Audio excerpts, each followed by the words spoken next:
So as far as this weekend goes, okay, what if I told you, cue the 30 for 30 music. What if I told you that a team that started 1-5 could ruin the Big 12 season and set the league back massively on a national scale, set the league back significantly in terms of perception, because that is the ultimate reality here. That is a real thing that the league is staring in the face. It just means this weekend could be really, really bad for the Big 12. Next weekend too, but as I said, this weekend is the one that looks much more like that. Cannot have BYU lose to Arizona State and Colorado lose to Kansas. One of those you can probably survive. You definitely can't have both. Maybe, I don't know, I guess this is one that I have not discussed as much yet. What if Arizona State beats BYU and they win out? They're at 21 right now. If Arizona State were to beat BYU, we'll say even handily in this game, close out the regular season in the Territorial Cup and take care of Arizona, and then go to the Big 12 championship game. And if they play Colorado, who still has not lost again yet, and it's, like around 14-15 Colorado, you beat them. Would Arizona State have enough juice to jump up like 9 to 10 spots from where they're at right now to get over Boise? Maybe. But you would certainly be sweating it. And that's really a big part of the point of this conversation here, is it feels like you would be really, really sweating it if that were what is going to happen. So as I set the table for this weekend for Big 12 fans, I just want to say this is nothing personal against Arizona State and Kansas, because I think some of you would look at it and say, hey, wait, isn't he a K-State guy? The K-State guy whose team just got punked by Kenny Dillingham and Arizona State is going to turn around and tell us that we should be rooting against Arizona State and rooting against his rival, Kansas, who his team is directly recruiting against, that could be piecing together 3 straight incredible wins. Yeah, I understand why you would say that. I'm telling you, root for your squad, man. If you're a Kansas fan, root for the Hawks. If you're an Arizona State fan, forks up, baby. Like, root for your team. That is not what I'm telling you. But if you are a neutral fan, if you don't have a stake in the game other than you're a Big 12 fan, here's your viewing guide and here's your rooting guide for this weekend, okay? You are going to want to root for Colorado to beat Kansas in a game in which Colorado is a slim favorite. Last I saw, it was 3.5 at Arrowhead Stadium. I saw earlier today that Kansas is expecting to have upwards of like 55,000 at Arrowhead, which would be a much better attendance figure than what they've had most of the year, because by the time they got to Arrowhead, things were already heading in a disappointing direction. But I saw that from Matt Tate, who's been covering Kansas forever. And it makes total sense, right? I mean, you can draw in casuals, right? Like, there would be casuals in Kansas City who would be interested in this game just to watch Colorado, seeing Coach Prime, Travis Hunter, Shador come to Arrowhead. That is a draw. I understand it.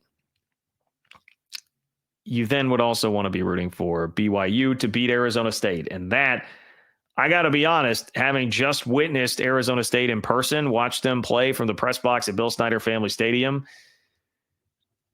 I don't know, man. That BYU will have to be significantly better. Significantly better. The offense, I just don't know if BYU has another gear still left on offense. It feels like that may not be there. And if that's not there, I think they will have a tough time with Arizona State. I will say the BYU defense will probably stand a much better chance than K-State did at shutting down Jordan Tyson, who was just, and they schemed. Really, that's a lot of it. Marcus Arroyo, Arizona State's offensive coordinator, did a hell of a job just scheming Tyson on safeties all throughout the game. Shout out to Parker from our Discord, patreon.com/streamoff. If you're a K-State fan, you want to get signed up for that. But he pointed out, I mean, Jacob Parrish, who's K-State's number 1 corner, when he was on Tyson throughout the game, it was like 1 catch for 8 yards, but he was only on him for like 12% of the snaps because they kept scheming him on everybody else, which is a great thing. I mean, that's a huge huge asset for Arizona State. BYU will stand a better chance to defend it than K-State did. Maybe that will make much more of a difference than I am anticipating right now, but I think that could spell real trouble for BYU. And speaking of attendance, the game is sold out. That's another thing I saw. The game is sold out. It's going to have a big-time atmosphere, a big-time feel.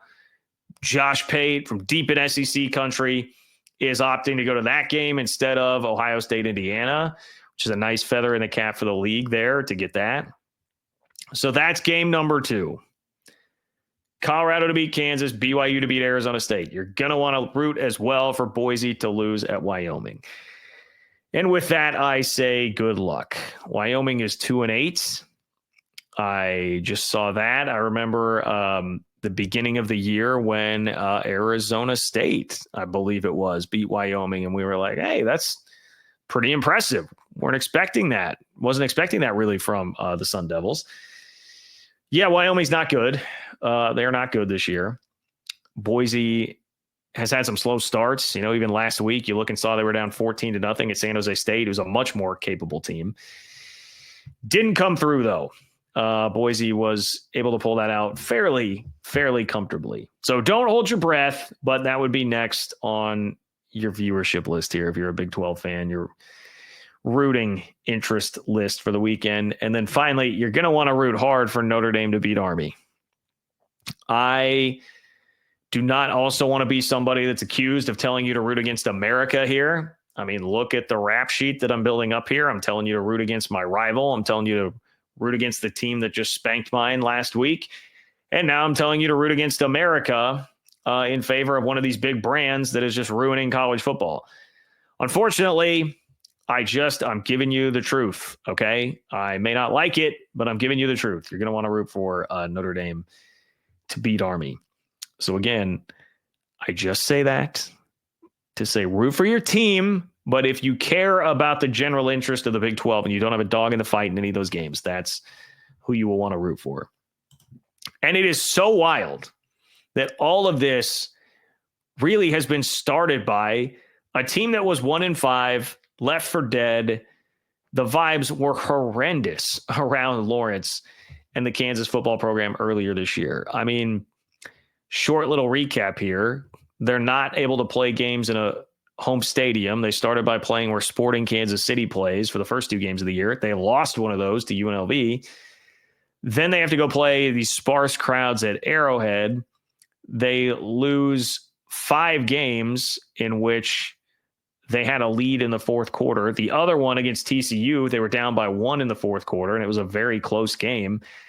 They find a way to lose all of those. Jalen Daniels was throwing a bunch of interceptions after everybody was primed for a Heisman campaign with him. And with all of this, you had Travis Goff, the athletic director, tweeting about the man in the arena. You had Lance Leipold's wife tweeting something, complaining about the fans. Now, she would later say, I was hacked, whatever. It wasn't me.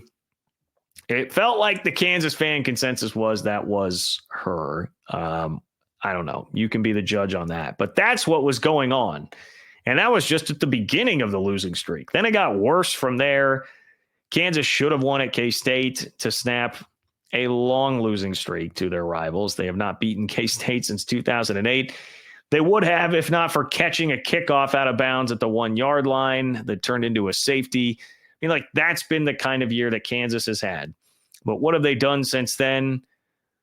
They punk Iowa State to push. Again, that hurts the Big 12. If Iowa State were sitting here still with 1 loss, you'd be like, well, that's another team that would either be in front of Boise right now or could very comfortably jump Boise by winning out here. Kansas eliminated that. Kansas eliminated any chance of an Iowa State at-large bid. It started the whole path that the Big 12's on here, where it's going to be damn near impossible to get 2 teams in, obviously.